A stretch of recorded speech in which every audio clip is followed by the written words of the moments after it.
สวัสดีท่านผู้ชมเอ้าไม่ได้เจอกันนานปัญญาไอติมมาพี่น้องเอ้ยบ่ได้พ่อกันหลายเดือนเอ่โตสวัสดีครับผมหายหน้าหายหนวดเลยโอ้พ่อขายไอติมมาแล้วนึกว่าเศร้าขายแล้วพี่น้องเอ้ยเออปัญญาไอติมเอาขนมปังแห้งหนาวแห้งเจ้านมเบดอินเดออดเบดถ้วยเอาถ้วยอันนึงอืม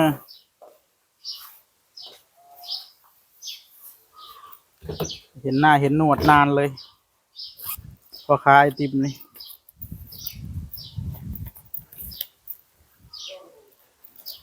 งั้งกำลังใกล้แล้ว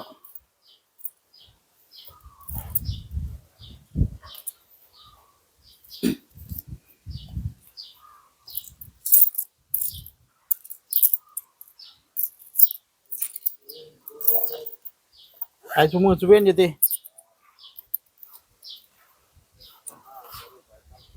บ่ได้ไปทางพุ่นไปทางบ้านจะไรอยู่บ่ได้ไปเนาะเพื่อได้ไปไกลไปเท่านั้นนะโอ้ยมีฮัดเบ็ดบ่เดี๋ยวนี้มีเว็บแต่บ่ได้ใส่เอ้าบ่ได้มีเว็บแต่บ่เคยลงน้บ่เคยลงน้ำแล้วเอามาเฮ็ดหยังเอาติดไปซื่อเอามาตกลูกค้า ลูกค้าติดเบ็ดแล้วพกเบ็ดๆสิได้เว็บมาใส่อันเว็บปูเว็บปลาบ่แล้วได้มาแล้วบ่ได้ใส่จักเทื่อก็ได้อยู่นี่เลย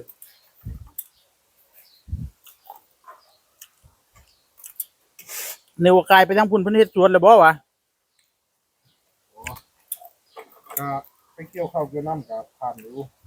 เพิ่นเฮ็ดแล้วบ่สวนประเทศข้างหลังเพิ่นนั่นแหละเพิ่นสิปลูกหยังล่ะ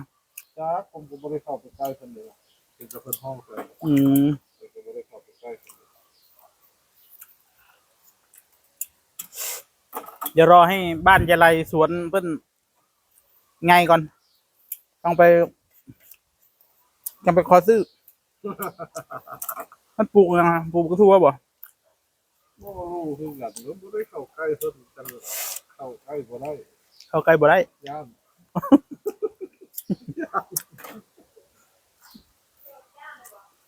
ค่อยย่านแล้วค่อยรู้จักแล้วค่อยย่านตะกี้ค่อยบ่รู้จัก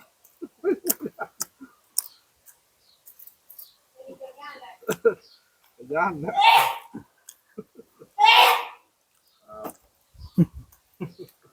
อืมย่านแล้วกันยานโอ้ยังไงนี่มีเหตุการณ์ย่าน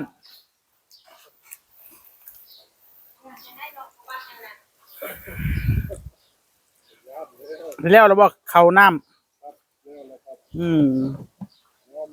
ยอมแล้วคุณห้องใส่อยู่แต่เอาผมก็เข้าไปไปแล้วผักหวานเป็นอันนี้ก็จังเอามาฝากหน่อยเด้อครับได้ครับน้องเนี่ยได้นั่นแหละบางคนเลยเดือน3เดือน4เดือน5คนเลยครับเพราะว่ามันแต่ถ้าเขาบังคับเอามันก็สิออกอยู่แต่เขาบ่ได้เฮ็ดเขาต้องเอาไฟมันล้นบ่ล้นไอ้อันใบมันล้นมันจะสิได้มันสิได้แตกเอากับบ่เฮ็ดเขาก็บ่ได้ข้างไปหั่นนะเขาก็เลยบ่เฮ็ดเอาธรรมชาติมาเลยหยุดมื้อนี้ค่อยแล้วผมคิดว่าผมไปเฮ็ดงานคนเด้อหยุดอันนี้มาจากทางไหนมาแต่แก้ฟื้นว่าหั่นครับนี่นะเขาคือบ่เคยอ๋อคันนี้บ่หมายถึงคันนี้น่ะซื้อ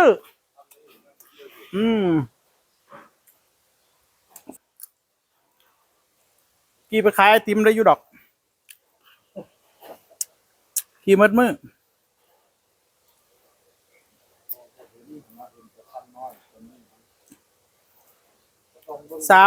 37,000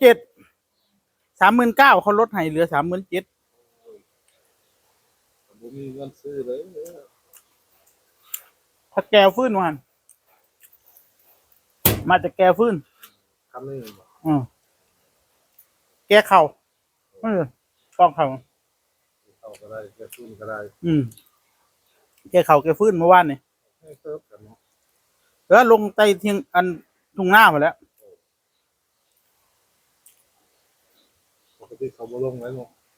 มันบ่มีรถก็เลยลง ปกติเขาก็บ่ลงแล้วมันบ่คักแล้ว ปกติเขาบ่ลงแต่ว่ามันเป็นรถอัน มันบรรทุกได้ตันนึงคันนี้นะ เป็นรถเข้าอันขายหอยหั่นน่ะ นั่นมันรถน้ำมัน เอาล่ะ รถน้ำมัน อันนี้รถไฟฟ้าเด้มันทรงมันคือกันอยู่ทรงมันคล้ายๆกันแต่ว่า แต่ คนละอย่าง แต่วิ่งกันมาเลยเนาะ บ่อยากแล้วบ่เคยหมดเนาะ มันแล่นได้70 กิโล เอาขั้นเข้าไปอัน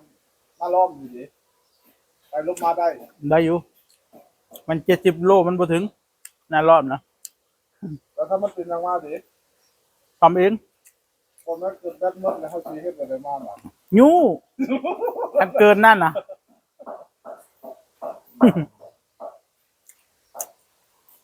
แต่ว่าถ้าสิซื้อรถแบบนี้นี่เฮาต้องเป็นช่างนำเฮาต้องเฮ็ดเป็นต่อแบตต่อหยังเป็นรู้จักซ่อมรู้จักหยัง เป็นเลยอ่ะครบเลย ค่อยซื้อมานี่แบตมีปัญหาเด้ตอนซื้อมานะแบตมันมีปัญหาเขาทางร้านเขาเอาแบตเก่าให้นะเปลี่ยนลูกนึงเหลืออีกหน่วยนึงเปลี่ยนหลายเทื่อแล้วก็เลยไปซื้อแบตรถยนต์นะเป็นแบตร้านแบตขายแบตทั่วไปนี่เอาแบตรถยนต์ใส่เลยบัดนี้จบ แบบไง แบตใหญ่เลยขี่ไปบัดนี้แบตเด็กก็แถมมามันบ่ดี ตัวนี้เขามาให้เรา แม่นเฮ็ดเอานี่แหละเก่านั่นน่ะตีคือเก่าต้องมี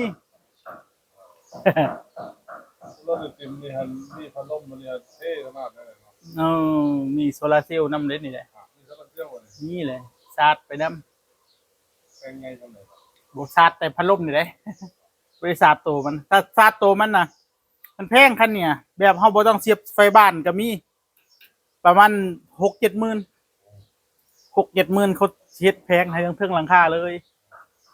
เขาสิเฮ็ดแถมหลังคาให้นำแล้วก็เฮาก็ขี่อย่างเดียวบ่ต้องชาร์จไปได้หมดขี่อย่างเดียวใครติมคำกึกบ่มีหมดขี่ไปชาร์จไป อ๋อมันคาดไปเนาะ มันบ่หมดมันไปเรื่อยๆ มันรถแสงมันก็มีอยู่ กันแดดฮ้อนๆแบบนี้แหละโอ้ยขี่คักขนาดนั้นแหละบ่ต้องใส่ไฟแบตเตอรี่ของมันเลยแหละใส่แต่โซลาร์เซลล์ก็แล่นลุดๆแล้วแหละ พัดลมเนี่ยเขาก็ให้เรา เฮ็ดเอาค่อยว่าอยากได้แบบนั้นแหละแต่ว่าเงินเฮาบ่ค่อยหลายก็เลยเอาซำนี้อยากได้ตัวที่ชาร์จในตัวแหล้ว เอาตัวนี้ไปหน้างานดีกว่า เอาไปขี่ตัวนี้สเล้งบ่ได้ขี่เลยเด้จอดเลยเด้ขี่ตัวนี้มาก็สิฮอด2 เดือนแล้วเด้ก็สิใกล้ๆ2 เดือนแล้วค่าไฟขึ้นจังน้อยอยู่ขึ้นประมาณหลายอยู่เด้ เพราะว่าตัวนี้มัน แมน คาด จากขึ้น79 บาท จากเดิมก่อนที่สิใช้รถนี่ต่อเดือนแมน79 บาทต่อเดือนที่เฮาที่ต้องจ่ายค่าไฟมันน่ะปกติเฮาเติมน้ำมันอยู่ประมาณ 3,000 พุ่นละต่อเดือนนะแต่เฮามาใช้คันนี้นี่ประมาณ79 บาทต่อเดือน เอาไงหักได้สบาย เท่ากับเฮาชาร์จแต่ละเทื่อเฮาสิเสียเงินว่างบาทนึง2 บาทนี่ล่ะแต่สิชาร์จมื้อละเทื่อมื้อนี้ข่อยก็แล่นแก้ฟื้นนี่เบิดมื้อได้ข่อยเพิ่งได้หยุดเมื่อกี้นี่ได้เช้าหยุดเมื่อกี้นี่ ติดน้ำบ่ ฮะ ติดน้ำบ่ หยังมันดำได้ยกดำได้ ก็เอาติดน้ำเลยคือ บ่แล้วเฮายกมือเอา พอจะใส่แบตแบบนั้นก็มีมันแพง วาง 7-8 หมื่นนี่ล่ะแบบเขาติดให้เลย เขาติดให้เลยแล้วบัดเฮาไปแก้เขาแก้หยังง่ายบัดนี้ขึ้นแล้วเอาเลยไปขนหินขนทรายได้สบายแบบนั้นนะแบบนี้ก็คนได้เฮาก็เอาจอบเกียร์ลงเอาหรือว่าเฮาสิไปติดเอาก็ได้ ติดอันนี้หรือ อันนี้แนวใส่อันขากล้อง เอามาให้เราเนาะ เฮ็ดเอาแล้ว ตัวนี้มันงานแบบนี้เลยบอก เออ มีตัวนั้น มีตัวครอบอยู่ข่อยแนมบ่เห็นล้อรถ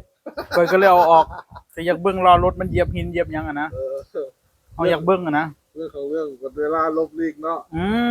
เวลาน้อยเดียวคันแนมบ่เห็นอ่ะมันบังมาฮอดปีบนแนวกำลังลมของมันน่ะ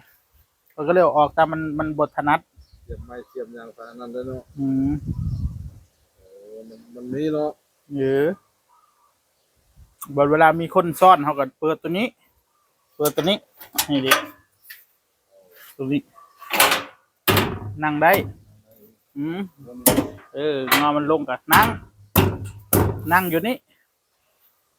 แบบมีแถวยาวๆเลยก็มีเขาเฮ็ดมาให้เรียบร้อยนะแบบนี้คือกันเฮ็ดยาวมาพี่เลย มันตกนี่เนาะ เออ ทับไปหมด ก็เฮ็ดให้ล็อกนี่คือเราสิแก้ของแก้หยังเขาก็พับมันไว้พอได้แก้ฟื้นแก้เขาแก้ของขนของไป เนี่ยปัดมันคนมี นี่แลนย่ำหน้าหนาวมันบ่หนาวมันลมมันบ่ได้ตีเฮานะมันลมอาจสิถึกฝั่งนี้นิดๆน้อยๆมันสิบ่หนาวส่ำใดขี่สเล็กในหนาวขนาดได้แต่เช้านะแต่อันนี้มันสิบ่หนาว ตัวนี้เนาะปัดเนาะ ปัดน้ำฝนได้โอ้ขี่ยามฝนตกก็สบายแบบมีรุ่นใหม่ก็มีได้แบบมีประตูปิดเปิดขึ้นจังรถยนต์นี่แล้วก็มีแบบเปิดจังเทิงเปิดให้ลมเขาได้นะบรรดาฝนตกก็ปิดเอาไว้แล้วก็เปิดแอร์ก็สิมีเป็นตู้แอร์เลยก็มีแบบรุ่นใหม่ออกมานะแบบคือกันนี่แหละแต่ว่าเป็นประตูตู้แอร์มีแอร์มีหยังแต่ว่ามันสิแล่นได้หน่อยให้เปิดแอร์มันสิแล่นได้บ่ไกลให้มันเปลืองไฟเด้ แต่ว่าเขาเฮ็ดให้ครบเนาะ แมนแบบเดียวกันเนี่ยแล้วมีหลายประเภทอยู่มีแนวเปิดแอร์แบบเปิดพัดลมก็มีพัดลมน้อยๆเอาเปาะให้อยู่แถวๆนี่ละแล้วว่ามันคักอยู่ว่ะ ครับ เกียร์สโลว์เวลาเราขึ้นเขานะก็จะมีเกียร์สโลว์ให้เวลาค่อยแก้ของหนักๆเราก็ใส่แต่เกียร์สโลว์นั่นล่ะ ดูสปริงเวย์มันขึ้นได้ลงได้บ่ ขึ้นได้มันใส่ของเต็มนี่นะขึ้นลงได้ก็ค่อยขึ้นข้างหน้าเนี่ยเห็นบ่ปีนขึ้นอันหน้าอยู่ข้างล่างเนี่ยปีนขึ้นห้วยถ้วยนะห้วยถ้วยเนี่ยมันสูงสำไรค่อยปีนขึ้นนะใส่ของใส่เข่าเต็มนี้นะ ใส่เขาก็ที่ยังไงคือกันได้ มันไปบ่ได้คันซาเล้งนะใส่ของลายปานนั้นมันขึ้นบ่ได้นี่ยูอันนี้บ่ได้ยูเลยใส่เข่าเมื่อวานนี่ก็ใส่เข่าฮอดนี้อันชื่อไอ้เข่าเปลือกอะนะ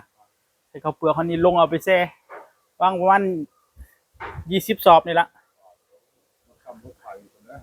มันประมาณนี้แหละมันก็ไปได้ตามทุ่งนานะ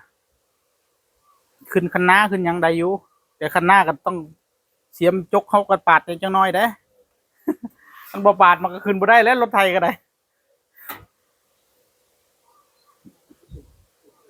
แนบเป็นแนบเผาแม่นว่าสิซื้อแม่งโชคมาใส่อยู่โชคเวลามันแล่นมันสิดึงนะมันบ่มีตัวดึงมันไว้นะสิซื้อมาใส่อยู่มันแล่นบัดยามเฮาแล่นไวๆบัดโอ้เด้งขนาดเลย ต้องรู้ก็ต้มดำต้มเลย ต้องมีตัวดึงมันไว้จังหน่อยมันมีหูแถมมาให้อยู่เฮาซื้อใส่แล้วก็แล้วเจ็ดเป็นร้อยนี่ก็ใส่ได้ข้างหน้ามันนิ่มข้างหน้านะข้างหน้าตกหลุมนิ่มขนาดเลยนิ่มกว่าสเล้งอีกข้างหน้ามันนิ่มแต่ข้างหลังนี่อุ้ยกระเด้งขนาดเลยขี้นะมาเป็นแนวทางขายไอติมขี่รถคันนี้ไปมีแต่ผู้ถามนี่แหละขายหยังวะไปทางใดก็ว่าจะขายหยังเจ้าเอาหยังมาขายวะ ไม่มันแม่นบ่มันคือรถขายของปานนั้นติ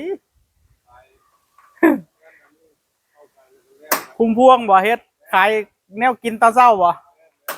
เออครับผมอืมจะได้ซื้อแบบข่อยในบ่เจ้านี่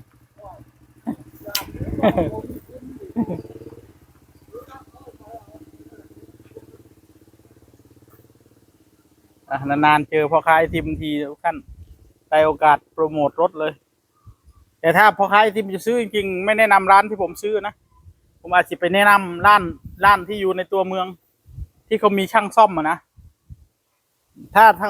คนซื้อแบบนี้ไปนี่โบเป็นช่างนี่ เรียบร้อยเลยพี่น้องเอ้ยบ่ได้อ่ะโอเคได้กินข้าวกินน้ำเลยสิไปตัดฟืนต่อพี่น้องสวัสดีครับ